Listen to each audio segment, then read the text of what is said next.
Today is April 22nd, 2025, Earth Day here in the U.S. This is today's pro-democracy strategist focus. The Nestle boycott was hard for people to figure out, but an intrepid and wise reporter on our team, Benji S., sent me all the sources ready to write about. Nestle has been seen as a baby killer and evil for good reason, so let's make it easier to recognize Nestle by taking in parts.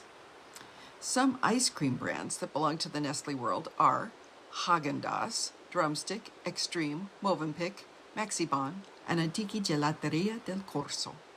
The reason why we want to avoid Nestle is that it has been known since the 1970s as a baby killer brand.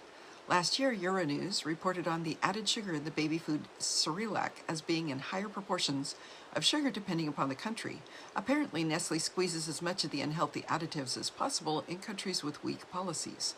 I personally breastfed my kids, favoring breast milk, because it has over 200 identified ingredients, while baby formula has only 20 to 30 depending upon the brand.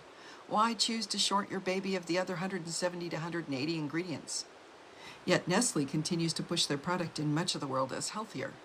Not only that, they are adding non-nutrition items like sugar at levels they can get away with around the world. Even if the formula is only dried milk, vegetable oils, and sugars, the key factor for the evil label is the company's marketing, which has led people to feel that the formula is essential for their baby's growth and wellness and that breast milk is somehow insufficient. The company is also facing numerous lawsuits for other frauds and unethical deeds it has committed. In the 1960s, infant formula sales began to decline in high-income countries due to lower birth rates and a growing belief in the positive health effects of breastfeeding. In response, infant formula companies began to explore new markets in the developing world with aggressive marketing campaigns that depicted infant formula as scientific, modern, prestigious, and, falsely, nutritionally superior to breast milk. We have a link to a report that reveal marked increases in infant mortality when Nestle is introduced into the market.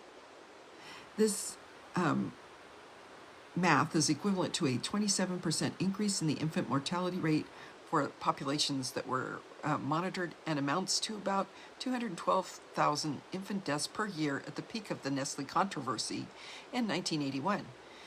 Getting back to the main focus, please boycott Nestle, at least starting with ice cream. Let's start our own boycott. No more Nestle ice cream.